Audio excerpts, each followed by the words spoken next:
Hey everybody, Scott Stevens here with another look at some weather across the states. In Scott's weather, we're fall.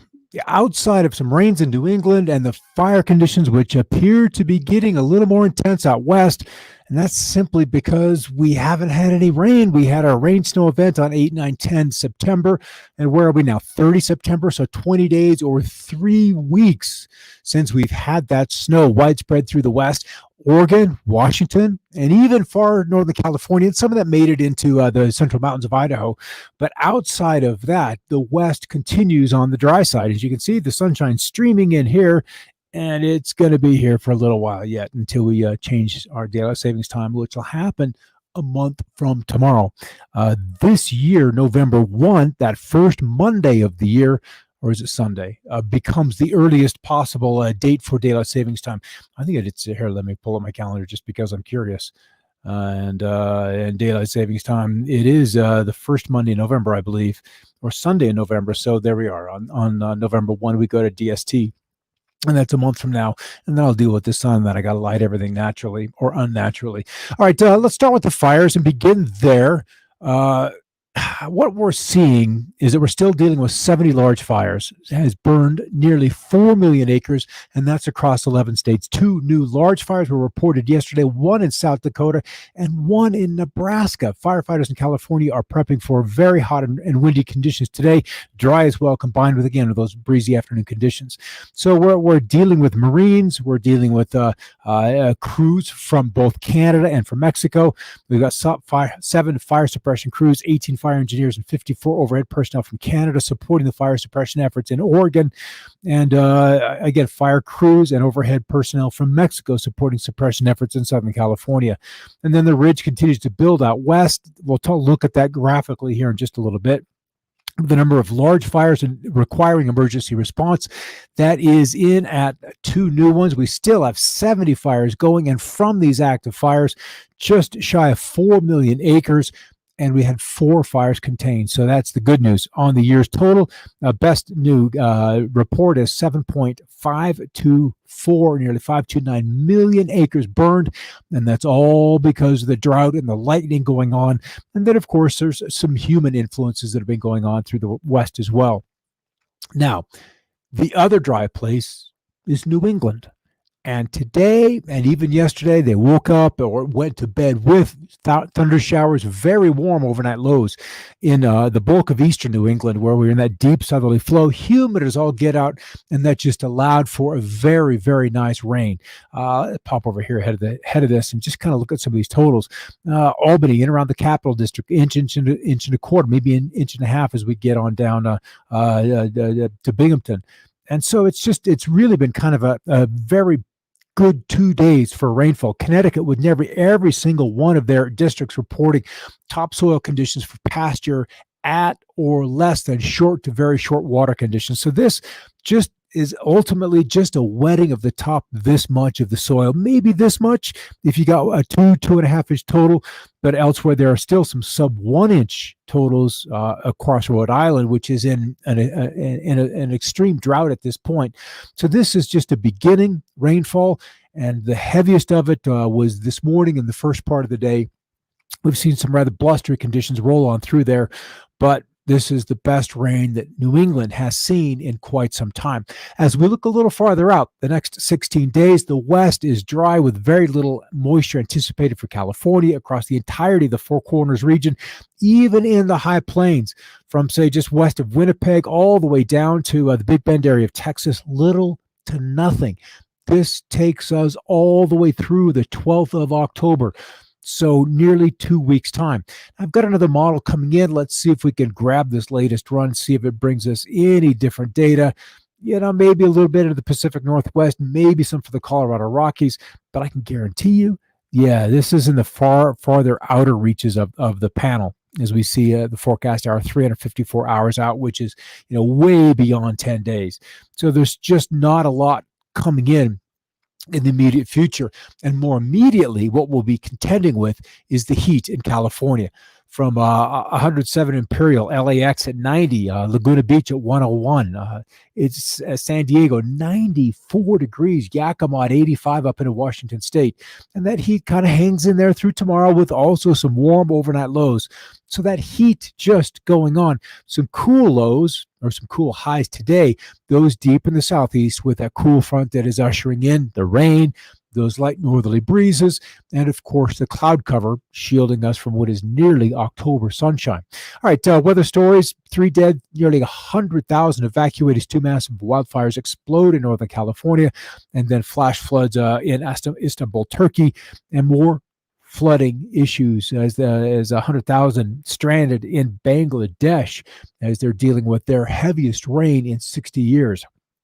Highest temperatures or extremes across the country yesterday: 110, 17 miles east of Browley, California, and then Grand Lake, Colorado, once again at 14 degrees just outside of that location. Now, we do have an area of disturbed weather beginning to show up south of Jamaica, with just kind of an open way, but as we're looking towards the end of the week, we'll see at least a 60% chance for development inside the next 5 days. So that could be the good news of it. And we'll look at some of the longer range models, which kind of wander tropical storm down in here. Not even so much a tropical storm, but just a straight up hurricane. So that may be something that we're absolutely looking at. Water vapor imagery.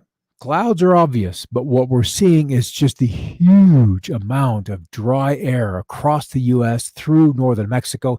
That summer monsoon season where we have that nice easterly breeze, driving moisture into Mexico, that is gone.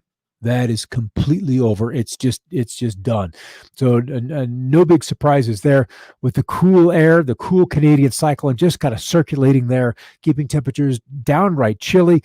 And outside of this primary influence, the thing that we can see showing up the most is the smoke in the lee of the Colorado Rockies heading out over the plains, and then more widespread smoke just from those incredibly smoke producing or productive fires through California. A couple of zooms in here. We'll see the ones blowing up west of Laramie, Wyoming, and then the Grand Lake, or I believe that's the Cameron Peak fire west of there, and then another one west of Denver, and then just that smoke that's been lingering in the air. Another one, I believe this is in the Uintas, beginning to show up, and it looks like there's more to just that one. I'm going to try to zoom in here, see if we can see a couple of different centers. And of course, I do that, and I lose the functionality of the animating. But we can see it looks like a couple of hot centers there. It looks like at least 3 different individual point sources. Look at one more area. Come out to California and come on in here and look at these that have been going on, and just the smoke trapped in these coastal ranges. So the whole Central Valley dealing with poor air quality. Some of the fires south of Santa Cruz look like they've been extinguished, but still nationwide, as we just saw, we've got at least 70 some fires ongoing. Morning lows crisp to say the least, with lots of 30s and 40s across the west, and a few kind of warm spots in the southwest at 80 degrees to begin the day. And as we look into New England, as we talked about, you got the front right in through here, right along the Champlain Valley. Ahead of it, 70s.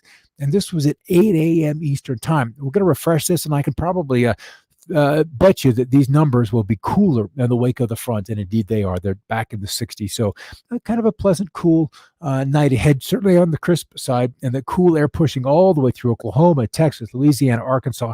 Afternoon temperatures are comfortable. They're almost summer-like, but with the very dry dew points, 32 degrees as we get up to Claremore, Tulsa at 46 on the dew point, and lower 50s.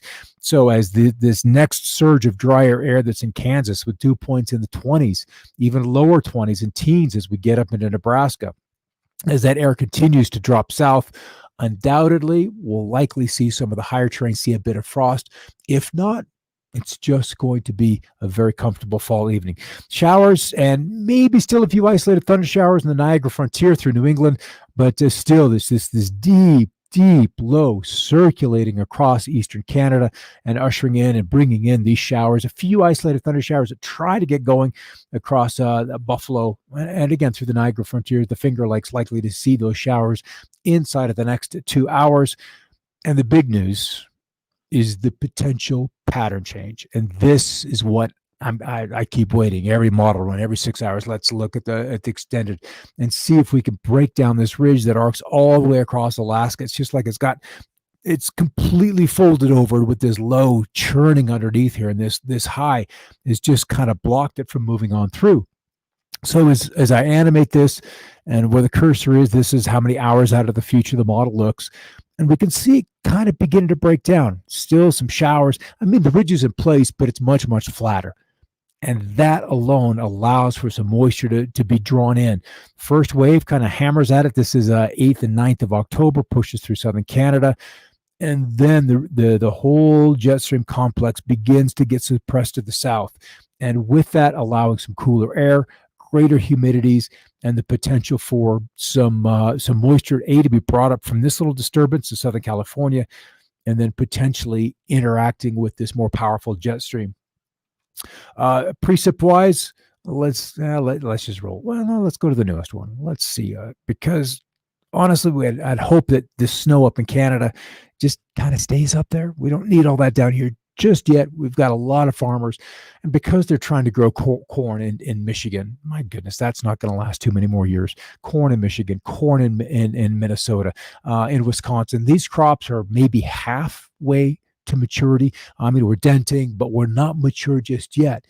And with the sharply cooler temperatures, that whole crop development is going to be put on pause for several days, if not for until about this time next week, when we can begin to get a temporary surge of warmer weather in. But on the whole, as we look farther out, the northeastern states have got a cool week ahead, and then a return to moderation, and then finally some rain showing up again every bit of 2 weeks down the future on the West Coast. So if we can hang in there, endure the fires, help those firefighters out, and get through this, then we'll probably be doing okay. That's really the task of where we are right now, is just holding on, get through the 2 weeks, and then we'll get Mother Nature to help out. Obviously, there'll be some winds and some heat ahead of that, but ultimately, it'll be about waiting till we can get Mother Nature. And the fires are just so widespread, the acreage is just so intense, and when you're short labor, all you can do is hit the hot spots and try not to get it spread and get way out ahead of it and build fire lines and hope that that's enough. All right, got to look at another perspective coming up at the top of the hour, coming up at 6 o'clock Mountain. I talked about Q on Monday, but I want to kind of evolve that. Is that the only source of truthful information? Can we trust the media?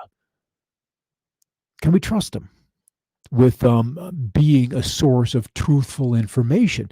Or is there another agenda? Have they been co-opted by the agencies, the three-letter agencies? I know there's been congressional hearings about this stuff 40 plus years ago about the agency's influence in media. And has that changed at all? Or are we still under the thumb of that apparatus? So I would love to have a discussion with you and have some feedback in the chat box. And that'll be coming up in another perspective at the top of the hour. Until then, keep looking up.